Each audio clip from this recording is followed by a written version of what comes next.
بينرو تماشاوان البرنامج جوات لهر جهة كي بين أفدمو محمد وباش بن مجارة ما في حفتية برنامج جوات تايبته بويشنده كردن روجاباي كردستان نبرا سوزن مظلوم عبدي وبن بيكرنين بكا كده مجارة ما ويلقل هر يك جي خانم اسمهان داود عندما نونرات يا هريما كردستان يا أنا كسو لقال مع مستشار السبوك شالكواني السياسي ولقال سياسة مدار محمود برو ولقال بريز عبد الرحمن محمد باريزر وري قوتو بيش كرن تماشاواني هجا هونجي كارن برسيخو عرستي ميباني برنامج بكن دريا هشتنا كومنت دالبا باوكي راست بيما كومنت انگو پرس دشارچوبه مجاري دبن تاكو بكاربم عرستي ميباني برنامج بكم پرسكجي عرستي وهاتيا كرن لسر اکرانه خویابه مکارن تدا دنگ بدن داویاویجی زوی پرسی عراسته مبانه برنامه بکم نری نوا لسر ورگرم ما مستا اسمهان زجم تدست بکم مجاری تخوازم تو که اندامه که انا کسی او سوزن مظلوم عبدش دست بکا دانستاندن البامه بهجمرن حتی وک ایرو چند سوز دانوا او سوزن کو دانوا درباره چه دبون بهترون نهیب کسر دکرم مليش قدما وباش بدما وتماشفاني وكسي المقداري دك وكارمندي جوات واركيب تبعي براستي وضع كرد لكردستان السوري بالتبعي نخوشه وك بشكي ملتي السوري قالك أسطنجي وزحمتي وكيشة ومعاناة وك ملتي السوري بشي كريزا السوري ده سبيكر أو شريكي ملتي السوري وبتايبت تشتي جوج معاناة وان زيادة كرين بشتي جوج دستلات بيدي دستلات جسي ريجيم يجرد 1013 حطاني روجائيرو بردوام آستنجي وزحمتيا جملتي كرد تشيدك نافشي كردي دي وبحزاران خلق بزاروكي خو ومالي خو جبر آستنجي وكريارين بيدي رافاندن اكزاروكي خوش برلش كريانا شار رافاندن اجبر خوندنا مؤدلج رافاندن ايجو جبر زحمتي وقرتن وكشتن وتشتك نما وبيدي تشتي جوج ريجيم بده هسالاني كاري بكربا او ندخوز بك بيدي بسلامتي كردك هناك ايجو هندري سوري مان بيهيفير كمان انه بلكي روكش رجا وضع خوش ببي وبتايبت برساله كصالوني فك وك مبادره افي دلخواز دولتين مزين وك فرنسا وك امريكا قلت انه برا يكريزيا مال كردي شي ببي باكيك ام بين بايدي وانجمان اجتماعي بنزيكي هفدو ملتي كرد هندري كردستان سوري وشارعه كردي قشبين بون قلت انه اف يكريزيا بكي سري بلكي قاربن لمالي خورونين بلكي زاروكي ما حبكي حدك جوان قرتناري جوان كشناري جوان رفاندنا زاروكاري مخابن بيتري صالكي اف قفتو انا سكنين جبل كريارين بيدي قرانا وستيان بله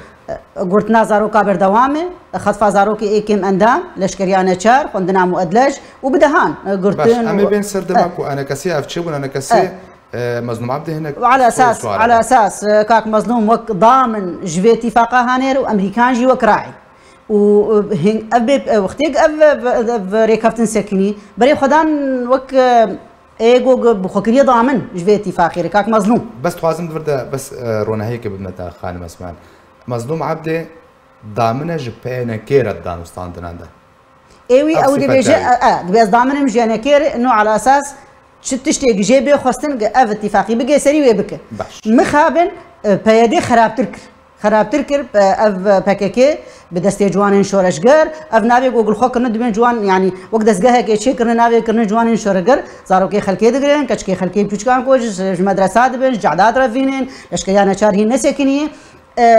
انجمان اجتماعي كردي وامريكان دعوا المظلوم كرن انه على اساس تضامنه اش خبري ويجي اتفاقيك بامم المتحده نيفسان دينو دي زاروكا كم اندام نبي كم تمنبه ومخا وبدهان سوزدان انه ازنمات هيله ازي حد كي جوان دبيجي جوان شورشجر ايمن او مظلوم عبدي قوتي جوان شورشجر ايمن اتفاق دي بسر قصدي بنا ايمن اتفاقنا افانا ايمن وازي حد كي جوان ردين ام نما زاروك ادمن ام نما زاروك ادغرن ام نما اوفيسات شوتين ام نما خلكي دغرن مخ يعني بده سو ذاكرن مخ بن حطان حطار وجائرو يكسوز شي جوار نهات جيب جيكر ام دبن تو ايرو چندرو بدهان زاروك خلكي كچكي بچوچكو اكيم اندا اكيم تمن وكيم بچوچكو عند بن كيم اندا عفوا كيم تمن وعند بن لشكريانه چار افزاروك هاني جهه وان مدرسيه جهه وان خندنه جهه وان مالاوانه خانم اسمان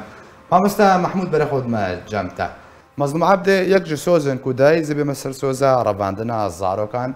بنتوين يقرتي رجي امزاكريك وزاروكين وثمانية اخوار 18 سال به نابي ورنا لشكر كرن وجبوي انا كسيجي يقول واو امريكا نبرواده كويسنوريكي جرباندنا زاروك على الديني تماكم مظلوم عبد سوزن خو بجيناك واتاوي تشيا جبر شو بجيناك اگر يك نبقى سوزك بجبر تشبدي بله كانت زنا سلاح وريز بورتا ومهفانيتا وتماشطان وقعدارا قالك سباس براستي نبدست لخودايا بروك فرمانجي ليخي وقالك دريش نكي مظلوم عبد ندست لخودايا فرمانا خشكو دستيني بريارا خوا جي قنديل دستيني هنا وقت ميل كشتخانا قنديل المطبخة قنديل بابلانا جوار چيدكن اوجي سوزك داد دودان سيدان حموجي كي كرنا دارو كرد كرمانجي مرو بيجي كرنا دارو نتنش كردان دانش جنتوين يقرتي دا آمزاكر صالك حفت هاي ترباسنا بو جيركوتن بوادي ستين رباندن برسفاوي چبو قونا اونا هنك هنب كيفا قوتن واتا برفاني ادبر رباندنا خلقي دا دكي برا نما حلال خوبكي ونما حلال ملتي كربكي او بيدنگيا ايرو گوياوي هيا وقتي زاروكي متين رباندن او جي رازيبونا قنديليا برنما حلال ما بكن كوزي باويشنا چاوي ملتي كرب او تشتي كود بي ايرو رباندنا زاروكا براستي رباندنا زاروكا كاري عصابايا نكاري مروبايا كاري عصابايا وسزاي ناف دولتي اي گرانجيش بوانا هانا هاگر ايرو سزاي خو نگرن بيشروجي دوي سزاي خو بگرن اوی کو خبنا دکن جوان شورشگر و ایدن اوانات پیشروجی دبر زانبن کو محکمه ویل بندی وابن برای هنکی هشیار ببن نما بیا با انسانی کو تروریت کنه ناوا ملتی کرده ترسو لرزید کنه ناوا ملتی کرده دنگی قیرین دایک و کزم شواطی وانا خویا ناچی وانا هروش هوانا دایک کیتی خوشکه کما کو باندی که زاروکی ما بین هوانا کزم مشوتی قیوشتان نما قی ضمیر نما همو تکز دکی و اف انسان تنی وقت در باز دکی و نکاری ببی ضامن نکاری ببی گارانتور او گوتنا گارانتور کو او بناب دکن جبوی ناد پرنسیپی سیاسی دا حالایا حالتا جبرگو او چه نابی ببی گارانتور دیالوگا کردی اموانا دنه یکسانی سیاسی گنگشه کو هم حکومت دنا آمده هند بگو کسی کی سازی یک دیوی سازی یک نویترال به حیات بیتی که بنا آمد ليش دستبيك اويدا كاري وانا جايشة چوتا لو ما جيوه انجامي خراب وچو ونرس بيني هولي باشا مامستا محمود مامستا شيروزي برخود ما جمتا هردو مهواني من يك غريبون مكارن بيجن كو مظلوم عبده وقصده وبيدك ورجاوه كرساني فرماني خواج باكاكيش قنديلي وردكرن نهان بين او بن فكرن كو باكاكير رجاوه كرساني انجام دادي ته چاوا شروبت که چاوا دبینه نرخانه چیه گلو چجوره بن پیکرن پاکه در حق ما فی کردان در روجابه کردن انجام ده هفدم کو مظلوم عبد سوز سر سوزید دی. بله کاک زنار سلاف جبو تجی جبو حمود تمام شبانه جبو میوانی تی حاضر. گلک سپاس. راستی کاک زنار اتخوازم به مسئله کی دست پی بکم پرساته. برسواته بمسألة كي بدم جو تري نظام مسألة عالمية عربية از نظام كردية شكسة دبيجي تم برخك يعني برخ وميج جبترسا قرد دليوان دي وشبان راحته جبر شبان وان حمايات دكيج جقرا وناهي لقروان بخو لي راستي او شباني هاني وان دقرو ودخوه وانا دفروش مسلخان وانا تنتكي اي مجي عين ولو المهاتي اي مجي اي حمايتها شرف وناموس عمتكن ما خابن ايرو او شرف وناموس عم بمبيدكن التجاري نبوي قوت نيرمج مظلوم عبدي تشتك ندستي ويتنا مظلوم عبدي راستم بيجن تشتك دستي تنا لأوجي يك جوان شفاني جو إيرو لهندري روجافاي كردستاني شفانتيا في قال هاندك شفانتيا فان بلنغاز وبرخكين هانيتك براستي أوانا حمو عايدة قنديلين وك ميفاني تقوت لبريار برق يعني حركة تماشفان زانبن بريار نج هندري قنديلتي بريارج دولة دنتي بريارج إيرانتي بريارج استخبارات دولتينتي أوانا بريار الدن إيه قنديلجي عابد مأمور أوانا تني دواجهي دني بري أنا مشور قوتي أوانا كومبانيك بس تني شركتك إيه ارتزاقين شركتك بي خلقي تنتكن ملتي كرد تني أوانا يعني كاري وانغو كردات النبكن قال لك دفران تنكن وقت الباكور ايرو خلقي روجلات جي بيدن كرنه واي الباشوره كردستاني جي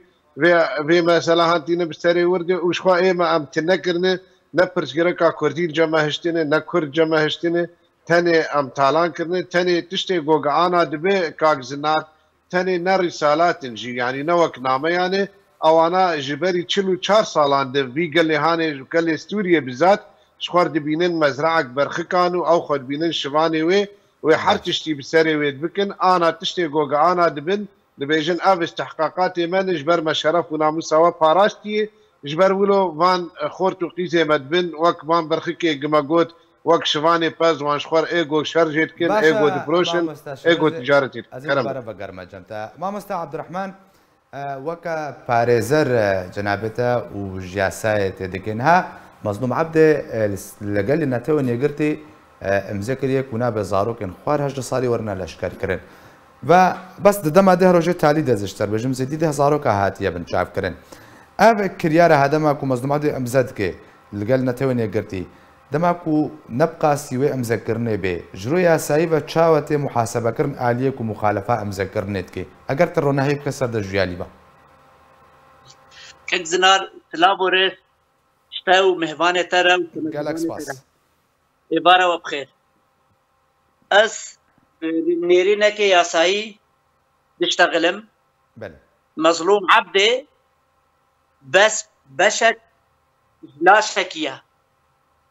نکاره ببی گرانتور و نکاره بابنده توقع خود تشتکی بکه اویک بله دو پیمان ناف دولتی یا ریکفتن ناف دولتی شنحکا یا سایبا ببی یک دولت بی اوان نه دولتن در خلاطا وان نه روایا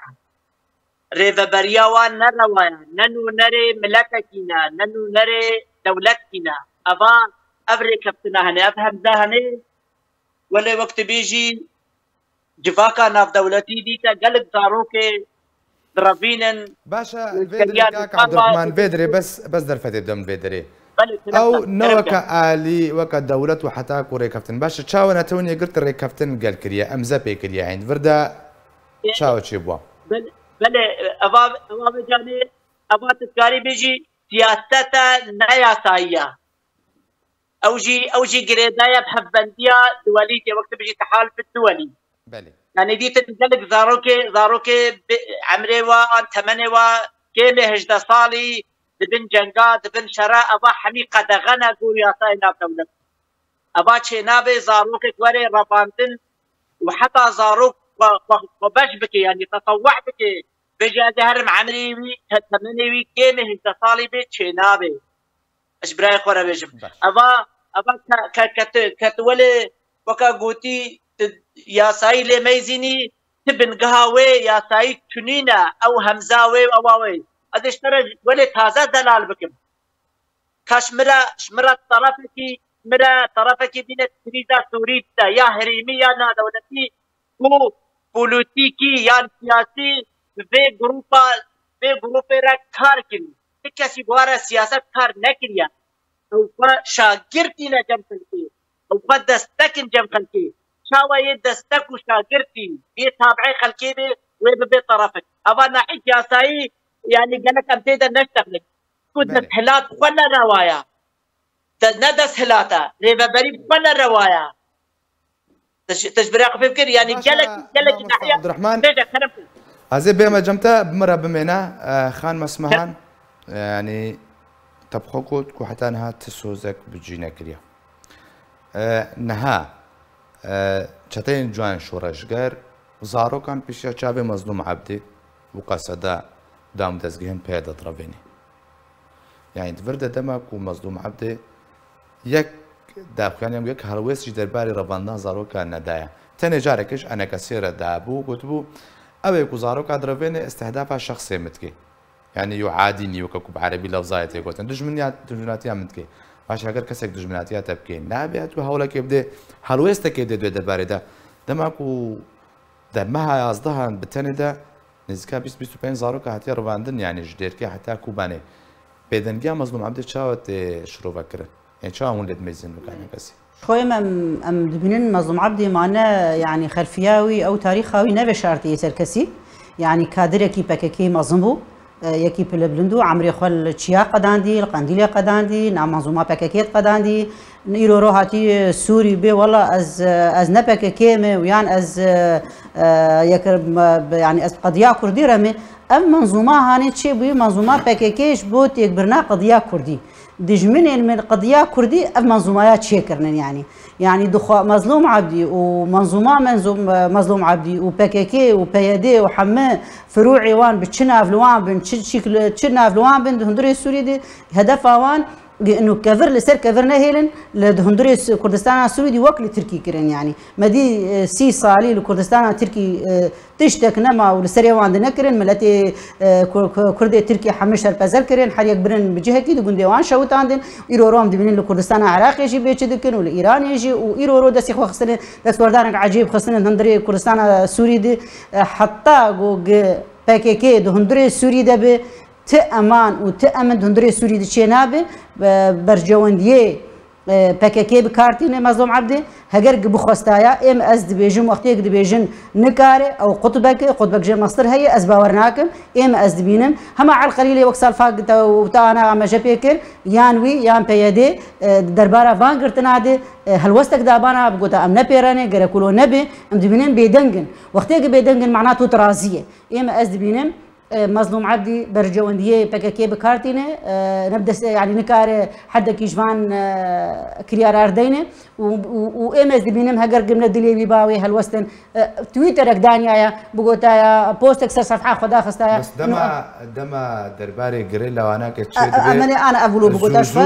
مباشر موقفي خدا نترس يا جبر اوايا مطابق بو بفكره قنديليرو بفكره بككيري الجور هالوستا وامبو هالوستا ديجي بككي مظلوم عبدي نكاري بدي جبر اركيوي بكاري خراد يعني ام عايلن وقتي ام مظلوم رد بيجنش ما نكاري حد كيجبان اردين اف كاري وي كاري خدك ودفي كاري بجهن السري اف دبيجن انه دفي ام بككينه ام لفيدا كينه دفي اف عرضا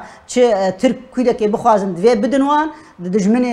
كردا چلو بخوازن دفي وكوان بي باش زبي مسريا انا كسيو كنت تقوم عايلن ازب بشتري مسريا عايلن تجبر شي مادام تعايل تجبر شي بردوامي زب بقر ما جمتا ما مستحمود محمود بريق ود ما جمتا تخوازن بس اما جبت تشتكي بكم ده كسكي بنابه هفال صالح اجرزنا شاشبم هفال مصطفى بلا افكر بجي براوي قرامي مروانو مصطفى صالح السردستي تشكدارن بي دي اف دهيبه هاتنا قرتني بكاكي زندان دنا بزيتي هاتنا شوطان دن باشكنجه داني سيجاره دم هذا بنا خوش خاتنا هاتنا باغو هاستن نها پشتی کو بو بابتا کرا گهاندنی نها پوستک نویسید بجه کو پوست پیج من یا فیسبوکی هاتی هاکرن هنا کاب ناوی مفتشته هدانیه يعني دوردا چه شروبات جره هي يعني دوردا روج كردين روجابای کردستان نهار روجابای کردستان چنل البردسته پکاکا رهیننا کردن ولاتینا چنل بلاتی کرن بله براستی يعني از خواست مثلا پیاده یعنی پککی به تمامی ایرو ارکی دولت بعث دهریما کردی دت مشینه چما جبر کو دستلاتداری وینا اری رحیمش با خوده علی چکو تقمنی و شیوری وینا هموش با بحثیان سلاح ویش با بحثیان بو ئەغانا ڕاستیە کە دەبێت و خەڵک هەموو بزانێ و جاڵێ خۆژێ نەگرێ ئەوانە چلو ئەو جوانکێ شۆرشگەر بۆ چێکردن جوانێ زەهران ئەوانە شەبی بە سەورە ئەوە نابێ وێناش بەعسیە ئانینە گەلێک تشتێ خۆش وردبن ئەوانە ئەو خاڵە هەشتا نەزەریە بەعسیە دەیا گوت بۆ پارتیا بەحث دەسەلاتداری خاک و ملت و دەولەت و کۆمەلگە هەیە ئەو ژین هاوێت بێژن شکەسیر قبول ناکەن شکێر قبول دەکەن تەنێ جوار قبول بکەن ئەوێ بۆ ڕستێکی وا لە باوا بێ ئەوێت بۆ ئیرۆ گروپێک پارتیە سیاسی دانە دۆراخۆ نابێواتکەنە پارتی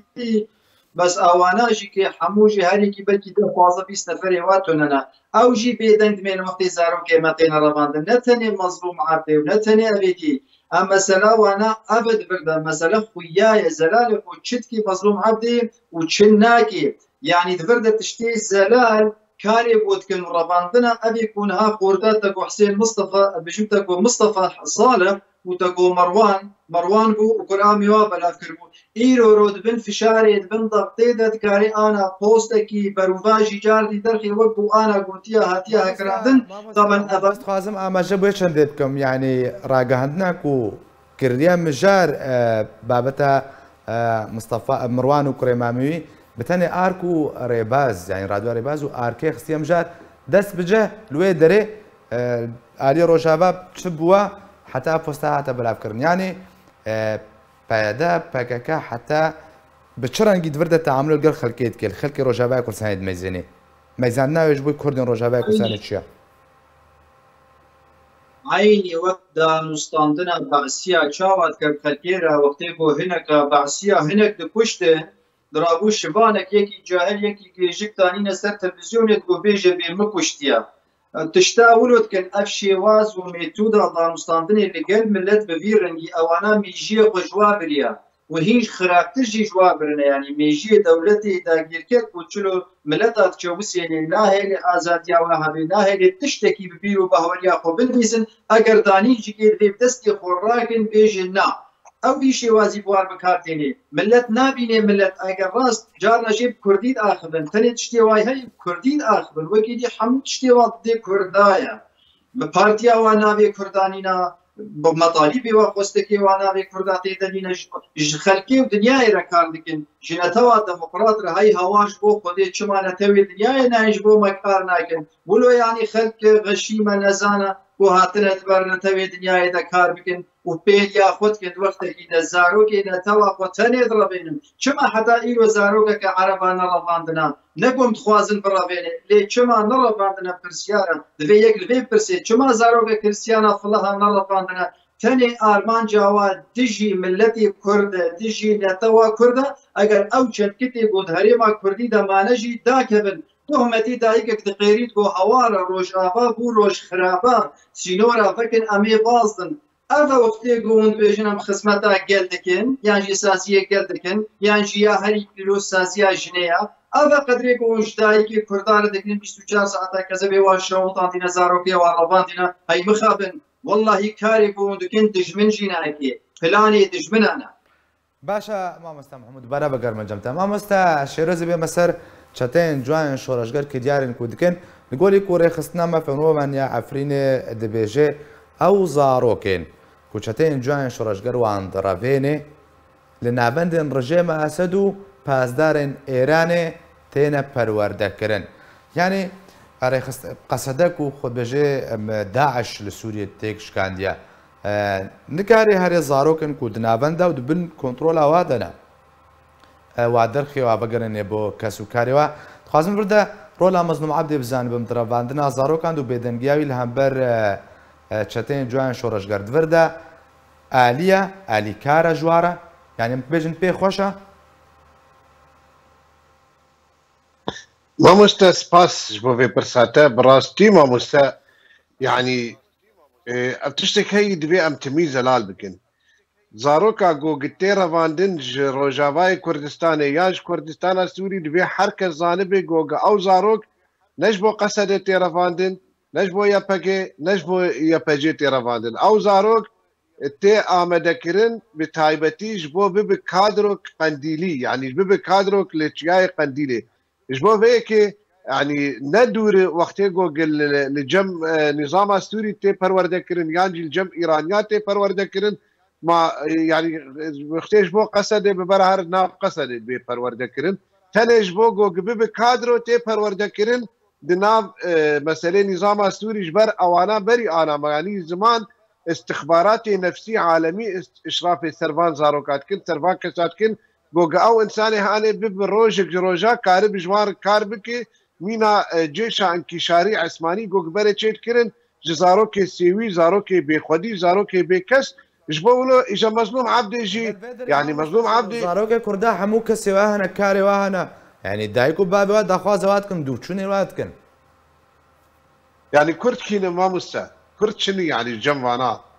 تي انسانك كردي تي دبيت تي بدل بدي دبيت خوينيش وار بدي دبيت زاروكي خو بدي دبيت فرا بدي همبري تشتكي نا يعني دبيت حر تشتي جوار بك اللي دس كابتن تشينا بدسي تذهبه يعني اوانا وشلو تبنرن وكرد يال مبنرن وكرد يال دي بابي منظرو كابنرن يعني او بيركا جوج ايرو رول قامش لو ديجري سر شاشه تلفزيون او يعني وشان زندي او هيا كيف اوانتي او كسي جوج بي كاري كنو يدلي وانش ما بشوته او تقاد بينن كرديشن وكرد اشكنجد بن وكرد كفن بن طنقاي وعاجزيه ودربي وبري خد شولان ودرب برد به او انا يعني كاريوان بجهته كاريواني درستي بجيته ما مستاذ خوازم بيجم صالح مسلم دول لدفرك سر كلوب هاوسي كورتا برسافان مثلا زاروكي رافاندي جيكر براستي يعني بخور كت وقت بيجي تناقضه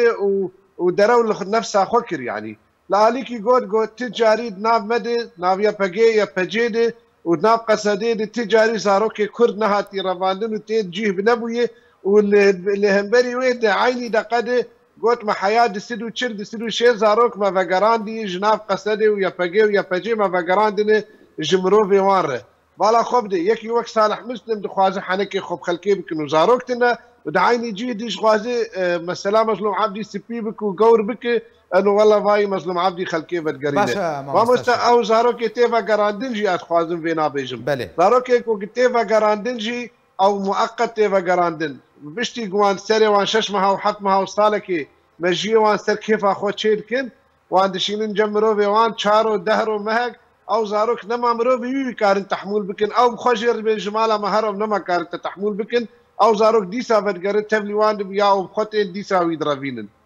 كرمت مامستا باشا مامستا شيرو مامستا عبد الرحمن زي بمسار كريار رواندنا زاروكا و ياسين عبداللطي درباري رواندن و لشکرکردنا زاروکان چد بجن سزاين انجام درين وانا كيكو زاروكا درافينن لشکر دكن بيدنگن خدان تصالاتن بلن بيدنگن لهمبر وانا كي ياسين عبداللطي چاوا كسان سزا ددي او ياسين عبداللطي امي ولد تايبت بيجن راگهاندنا مافی زاروکا یا سال 1998 بله و پروکتو راگهاندنا دیسا همی بیجن پیمانا مافی زاروکا یا 2000 کود بیجه کنفلیکت و جنگ و شر کویده هبن دوی زاروک دوری وابن یکو زاروکا طرفینه و یکو زاروکا بن چاف دکه بن قفو تهديد هذا وادبي لشكريا نشار او وقت كرن كري سونجيوا غور ياسين ناب دولتي غور دادگها ناب دولتي يا جنايته تبيجي افا توانباري دجي مروبي دجي مافي مروفاتينا افا توانباري جنگو شرنا يعني وقت بيجي يعني بعد بيجن جرائم ضد الإنسانية وجرائم الحرب. أبايا ساوا داد جهدك واتخذ زندان هذا وجزائي حر جزائي بلندا. أمش بي. بله ما مستعد. أمش بي. كلامك بردوام. كلامك تيجي بيجي. باشا ما مستعد فردا النهاية يعني. نتوني قلتش برش بأركي خونا ربي أمريكا كوب خسر برشتياري أو بشتبانيا قصدت يعني راستا بابن بيكرنا نابيني راستا يكون زاني دجي يا ساي نجبرش أو بأركي نارا بجرو يا ساي فما بحث يا ساي يمكن يعني أمريكا رجعنا أسد بو بلا كلامك بله یاسایی نافدەوڵەتی توتکاری بێژی ئەوە 10-15 ساڵایە دوورا خۆت دبرێ یاسای نافدەوڵەتی یاسای دەوڵەتی ڕوورا خۆ ناڵێتێ نە ئەنجومەنە نافدەوڵەتی و نە ئەمە متحیدە و نە ئەمریکا ئەوە بەرجەوەندی وایە پۆلیتیکی سیاسی یە اقتصادی چاوانە گوێ ڕەنگیت لەهیدن نا قبل أمور ناحق أمور جانبية يا صاحب تكنن جنت أمريكا وجفاكا ناف دولتي همي بند با پیمان ناف دولتي يا هري جرينج وقت بيجي راك عندنا ما في مروبا يا ناف دولتي يا أخبار ونحفظوا شنو هشتي مثلا يان ما في مروبا يا أخبار ونحفظوا شيء يان عبدالرحمن ازيد دوباره بگرمجمتا مرمنا مام سعد الرحمن بگرمجمتا خان مسمعان تقول وكا انا كسي عائلن دا خوازجي مظلوم عبدت كنكو سوزن خو بجيتكي بس برسا كمد فردها تاب خو مهبانا جيكو نا كاري زارو كابرا بيني نا ريز لامزا خو كريا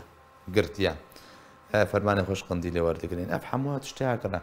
چاو باوریا پێهاتێک و گەرانتۆر بێ ژێ پێیانێکێرە دانوستاندنەدا وێ ڕۆلەکەویە باشە بێت سەرخستنا دانوستاندەدا چاو باوری پێهاتێک کرد ئێمە یەکرێزیامانە کوردی لە جێمەوە ئەنجومەن نیشتیمانی کوردی ئەستراتیجیەکە و ji ber daxwazên cehdê ji bo hêvî omîdên xelkê ji bo wan dayikê gudol Amûdê û li Qamişo derketibûn hewar hewara bû ban dikirin û zarokên me biçûçik hîje nekirinin wan nerevînin ji malê wan û ji hundirê wan û ji hundirê medresa ji bo dexta Emerîkanek Emerîkaya digot divê hûn bibin yek ev dewletên rola wan di Sûrî de heye êgo dixwestin û helwesta Kurdî bibe yek tevlî ême em wek Encûmena Niştimanî Kurdî em bêhêvînin lê me got em wek stratîjî divê em بردوام هول بدن قنو ام كاربن هلوستا كردي هندري سوريا دي بكن يك ليه مخابن وامريكانا جي خدا بروك راعي قوت انه مظلوم عبدي خكريه ضامن ويكارب تشتكي بك وعلى اساس امريكانا جي سوزندان وعودندان وقوت انه امي بككي جندري سوري درخن امي هول بدن انه ام بككي جندري سوري درخن وكان جمان اجتماعي كيفيك لجمع هبو انه يكريزيا مالا كردي تشي بي افنا فشين كردي اد بن مطرسيه بين باراستن وك عفري وسريكانيه لينيه لين مخابن ام دبينن مظلوم نه لسوزي خودي درد كافي نه بسوزي بامريكان اردان خودي درد كافي نه لملتي خو على اساس قد بيجي از كرد ومسحيمات شرف وناموسا خلكيدكم از وان از لوان خودي درد كافي مقابل بين زاروكي خلكي بچوچك وان شندري مالي وان خاصه يعني كچك يعني جهه كچكا بچوك بمظنبه نه لشكريه نه تفنگه نه چيانه نه جبلن جهه وان مال زاروكي ماموستنه دكتورن مهندسن جهه وان اف جهه وان نچكداريه فان زاروكي بتشك وك انا مستحب بشتكا يعني اما جابيكل وان دبن مجيه وان دشون بشتي صالك 2 سال زاروك تنما زاروك اخذ خوازه تي اصلا وانا مع اعترافي ابتدك زاروك بتشكن مجيه وان دشون تشكي مال باطي دي باف مجيه وان دناه الهود بيجن بككي وبيدي يا بكي بافي موجع منن ناعترافي باهلي خدكن نبخد كارن بافي خبكشن كارن جا خبكشن يعني عدوانيك كيفيه دري وان ارهابك كيفيه دري وان ببن ما ترسيس بيل سيد بشروجا كردي نها انا كسي مادام افهموا كريال حمو تشد بن جارانتوري بينك دانستان دا واكريارات كي وبيدن كلهم بروان يعني چاو چی بیاوتی دماغ و گرانتوریا دانستانان که دانستانی کردی بچرنگ بسید. ام لهریا امریکان آنه بی امریکان و چی بیشن براسی معنا پیشتی گو بایدن بکی دبتری ده ماه یازده ماه جی قدیا پیشتی اسلام کین حتان هن نرکی خونی تایبت خوشک و راستقینه نشاندی سوری على اساس نرکی خو بشینه انجمن اجتماعی کردی و بارداو دیس خوشک پیر رونه و جی پیر شروع بکی انه va اف راعي اف ضامنه گو گوت و ضامن به نرن بالعكس بن فكرنا زياده تردك بيتر اصلا ملتي كرد تشيد كي بيتر شغلي وان خرات كي بيتر انا ملتي كرد هندري سوري دي بري وكويشن كا بانكر بري وان مايل سينورا كي القورزيه كي جو غفبش هندري سوري برد او كسي ما يجي بري كثير فيدي نما خوازن نيف ساعات ما لا خل هندري خورن باشا خانم ما مستا محمود ما مستا شيروز ما مستا عبد الرحمن وبقر مجموعه دو سيبر سياسه هي ناس خوازم ارستيبكم ما مستا عبد الرحمن افتوانن كنتين انجام دان رباندنا زاروكان يعني پشتی دەرباسبوونە وەخت چارەنویساوێ چ بێ گەلۆ چاوە ئەنجامدەری وەرنە سزادان یانی نها ئەفچەتێن جوانن شۆڕژگەر پەیدێ پەگەکەیە چەکدار نوانە ئەف چاوی وەرنە سزادانیان ڕێچێک و تگلە دۆسێ دژوابەکێ یا سێ بۆ منە وڵاتی ئۆروپا کارن و دۆسیال دژوا بنویسن وان دادگەه بکەن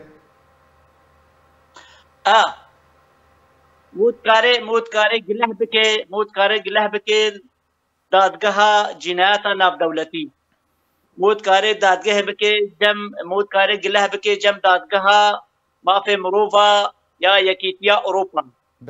مودکارێ گلەه بکە جەم ئەنجومەنە ئاسایشە ناودەوڵەتی باشە مامۆستا عەبدوڕەحمان چاوە گلەه بکە یەک بەیەک هورگولی وێژمەر کەسە ئەبا گەلکی باش ئەبا پرساتە پرسەکە گەلکی گرنگ هابجە دڤردا پرسێک تێکردن گابا مهوو نەقەڕەفت بێ پەیمانکیدا من دەستێکە وێ دەیکتەرە گوت ئەنۆ ئەف گروپە هەنێ یان ئەف رێبەبەریان سووری نا دولة لا تقرأ مهون لا طرفك بيت هيدا هذه جروبا كولتوري يرو ربرية كي نا طرفك هي نا ما في ضروكا يا هزارو نحطو نوتوها شيء ونا ده هزاري ونتب هيماننا بدولتي نا طرفك ما مستر عبدالرحمن نها دادقاها كألمانيا هذا اشترى زلال بكم بلي إذن الآن نها دادگاه كألماني الفرانكفورت يكي داعشي تورستي داعشي جو توانبار كر وجزاجي كر حتى اواساقا من الحقيقة تشكو توانبارياوي بوتا كردي ايزينتي وكا كومبوشي كشتنا وضارو كشتنا ابا بجا وقت بيجي ابا نيرينك ناب دولتية كريدا يب دولت ابا دولت كارن كارن وكا بجن تشتكي قانون شتوجن ياساي ناب دولتي دا اختصاص الدولي انا اختصاص الدول يعني يكت كاري دولة جيت كارن يعني دادقيقا بحر كينن كارن تشتكي بكن كوكو سينوركيش با كرياري ناروا با كرياري بروباجي حمي ياساو ناف دولتي ये गिरेताई माफे बरोबा बा ये थाइबत नाफे तारुका था गिरेताई माफे तारुका था بله باشا ما مستر عبدالرحمن نها سرکردن پیدا ای قصدا چتین جوان شورشگر ابک وزارو کادرافینن لدادگهن اوروبا این جواکان عبدالرحمن یک کرد کاری گلیلو ابکیاننا کو اگر کار به چاوا گله ابکی یک کرد کاری ابدادگه نابجد کسی گله نکن بس انجام گله چیه افدادیت کاره بیجه ابا نجه کاره ماج ابا ناکوه بنده ثلاثه مده ابا ناحید ابا کاره بیجه درا توانباری لید بی درا توان لید بی یعنی درا جریمه لید بی او آخو عرض جواب بل دادگهن جید کارن بیجن بله انف کارن با انسان یعنی پیشا دادگه همی وا دادگه بکن همی سنسکار بکن همی وا سازاجی بکن همی وا جزاجی بکن بس مانا اب فریاری هنی ویمینن وقت بیجی نحاضر اب توباري هنی نها افسرن رجيم اسد ين استخبارات ايبال المانيا ولاتك اوروبيا تين دادگه کرن چه فرق جداهينا برا ده بله فرق جداهي تنين اوي كل المانيا دادگه کرن المانيا انا يان درب دوترن انتربول الدولي دادگه كغز بنابه وادر تقيد بجهين بال چي سونيري بگي سينوري بگرن چي دولتي بگرن گلا كوين تسليم ما بگن او دي تنينا مثلا دراي فرقه ولا جنال بكم يعني جفاكا ناف دولتي بدنجت ناحيه كرياري في جروب السوري بقى نخوشيه وبقى فشاره وبقى جفال ما مستر عبد الرحمن في برسجار هستي تبكم مامۆستا عەبدوڕەحمان وەکە تشتام فێمکردین نەها ئەگەر سەرکردەیەکی پێدەیان ئەنجامدەرێکی ڕەباندنا زارۆکان وەرێ ئەڵمانیا لێ دەرێ دۆسە لە دژی وەرێ بەکردن محکەمە دەگری وەرێکردن لێ دەرێ ئەڵمانیا وێ دادگەهکەیان نا وێ دادگەه بکێ پێوەڵ ئەڵمانیا بێ باش مامۆستا عەبدوڕەحمان مامۆستا مەحموود دووبارە بەر خۆتمە جەمتە یعنی ڕەباندنا زارۆکە گلی گەلێک لوەتێکردنەوەکە ئەنە کەسە بتایبەتی ژبەر چه خۆنیشاندانێکی هۆڕێک ناخن لە دژیوان کریارین کوتێنە ئەنجامدان لە دژی زارۆکان با بە خۆنیشاندان لە بەژاری قامشلۆ چێبوون دایک و کەسوکارن ئەو زارۆک هاتنە ڕەباندی دەرکەتن یعنی ژبەر چه ئۆڕۆپا هەونۆکانە کەسێ گلەی تێکردن بژن پێویستە بهتر بکن خۆنیشاندان بلندکردنە بەڵگیان نەتەوەی یەکگرتیە وڵاتن ئەڵمانیا وڵاتن ئۆڕۆپی هەموو چ وڵاتێک بێ یعنی دووردا چ کردیەوە چ ڕۆڵ دیتە دوێ دەربارەی مامۆستا مەحموود نسبەتی وارێ دیپلۆماسیدەن هەرگیاری هانا هەم دەکەنە بلگە و دنویسێنن دەگەهێنە ناو دەستی سازیە دەوڵەتێ چیش سازیە مافێ مرۆڤ بێ چ وەزارەتا دەربە بێ چیژێکی کۆمیتا کاروباری دەربە ئێناوا پەرلەمان بێ حتانی ئەوەی وێنا بە سوورەت بنویساندن خوشک ئەم دەخەن دەستێوە مەسەلا گرژەیە جەماوەری یانژێکی خۆنیشاندان بۆ چێ ببن بەڕاستی ئەم دخوازن هەن تشتن هەنە ئیرۆ شەرت و مەرجی خۆنیشاندانە هەنێکی ئاڵۆزم سەدەبێ مەسەرێ کۆرۆنایوانە لێ ئەس دەبینم تو ئانە 100 نەفەری دەرخێ 100 نەفەری دەرخێ فەیدا وێنان نەوەک بۆتکارە بێ بلگەنامەیەک تەکەس دەقیق ڕێکۆمپەیەک چێ بخێ و بخێ ناب دەستێ کەسێ بەرپرسیار کەسێ پەیوەندیدادا ئەو بهتر مەسەلا ئەوڕۆپا gelekî meselê xwenîşandana ew qerebalî xewana gelekî hişê nakin hinekî hiş hêminiyê dikin wada ême divê dwarê diplomatîk em zêdetir karûbarê xwe qurtir bikin wê baştir bê kak zinan. باشە مامۆستا مەحموود نەهات دەسەڵاتداریە پەکەکەی ڕۆژاوای کوردستانê çawet bîne ciwan şoreşger دەسەڵاتدارن ku ser pekeke vehatîne hesêbkirin yan jî pêde û qeseda Ez dibînim pekeke de silahdar e pekeke de silahdar e û hinek hene li ser pekekê jî planê dideynin wek me got rejîma Sûriye zanyariya û plan û neqşeya jêr çêdikê û her wiha rejîma Îranê jî ji wan komajê neşon ew wa îdare dikin evê dî destekê wan e li erdê yani evana wextê dibê muavinav dikin ciwanê şoreşger ciwanê zehran ev negelo آنها مظلوم عبدی وقتی بیشی از این باتشتان راوستینم ما قی اف جوانی هانا ای نل جیر دست لاتاریا بیدرن نلوی منطقه گو اولیه و سپایی بیلیه و ناوی کرنه جنرال سرسری کرده قی او جنرالش بو چیه بس تنش بو پروازه یانش بو کرنیه او وقتی گو مدی بیشین امی خباتا گل و سازیه گل و پاراستنا گل افکاری کورقاندنا زاروکا دبی اوانا وگانا پارێزەر عەبدوڕەحمانانی زمان براستی جینایەتی دژی مرۆڤانتیەنە جینایەتی شەرن دادگەها ناودەوڵەتی توندترین سزا ژوارە وێ دەینێ بەس تشتێکی چاوا مێ بگهێنێدا ئانە ئەم کارە بن دۆستی خۆ ناوا دەوڵەتا دەچێکن ئەف بلگەنامەیەک و دەینە ناوا دەستێمە ئەوێک و ئەندامێ نەتەوە یەکگرتیت کۆمیسیۆنە بلندیا مافێ مرۆڤادا ام ویکی شیدریا واره بگهینه ورد جباتا خود طرح کن جباتا خود بیجن لور به موضوع لفلفه و پیش بکوی و بگه پشتگیریا و اینا مستر به بیش بکو جنایتیا دادگاه جنایتی ناف دولتی للاهای بیان یا مافی مروبا بی بخورتی لسر را وسید بی دولت لسر بی تشتی بسکنن تاکه کسک دکاری بدی دست بگرن لیکو هنک فرماندار یانشیس رایدار فرمی ای دولتا پشتا مرو بگرن و ام لسر وینان ها کارکی باش دکن گو کاری بن باکی شیع هانا ده کمیسیونا مافی مرو بادا یا نتوین یکگرتی جباتی خوی فرمی ده طرح بکن اگر ام تی دب سرکتن امی انجازک باش بینن اگر ام سر جیکتن مسئله وقتا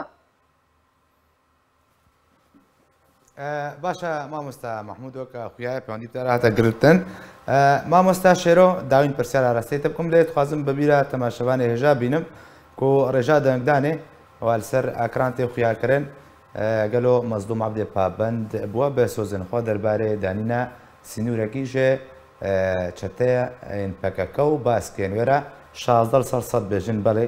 بە ئەرکی خۆرابووە سنوور دانینە هەنگۆ سۆزێن خۆ بجیکردە 86% دەبێژن نەخێر سۆزێن خوا بجی نەکردنا مامۆستا شێرۆ ینی ئەگەر پەکەکە بن پێکردنێن خۆدا بەردەوام بێ ئەف سیاست یا قەسەدی ئەف سیاست بێت تو گوهارتن تێدە نەوێکردن هەڵوێستێکە جدی نەوێ دانین سنوورێک بن پێکردان ڕە نەوێ دانین بەرێ ڕۆژاوایە کوردستانێ کوردن ڕۆژاوای کوردستانێ بەرەف چه ئاقارێکیە چارەنویساوێ چ بێ ڕەنگێکی دی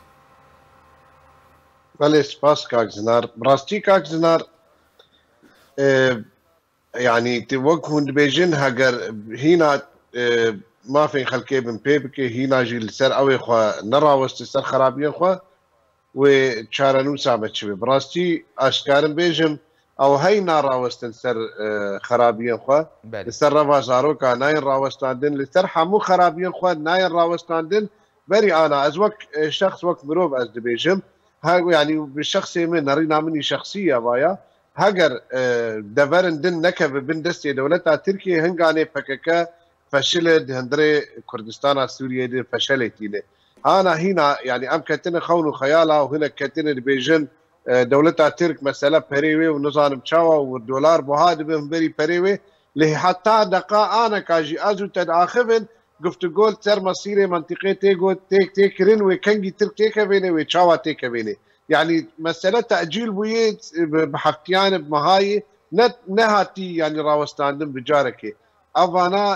چ جاریگەرەکەم نەبێژن هەگەر نەسەکنن ئەوانە ناسەکنن ئەوانە هاتنێک تەنێ وێ دەڤەرێ خەرا بکن زارۆکێ گشتخۆر برن دەڤەرێ گۆگدان ترکان ترکان و سبەژی هەگەر 32 کیلۆمتر ینی ئەمسەر مەسلوم عەبدی داخبن کاک زنار مەسلوم عەبدی بەری ئانا تەوقیع کردی بدەولەتا ئەمریکیار و دەولەتا ترکارە ئەنو 32 کیلۆمتر ئەمێ بەکشنجی سینۆر چما بەنەکشیان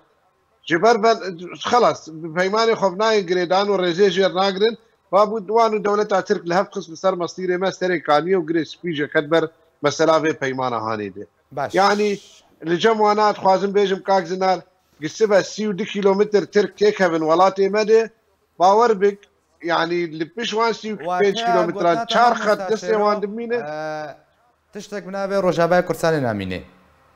نامینە و چ بن دەستێوان دەبمینە کاک زنار لە جەموان سەرکەفتنی یعنی شەدادێ بمینن لە هۆلێ بمینن لە حەسەکێ بمینن ئەو ژوار سەرکەفتنە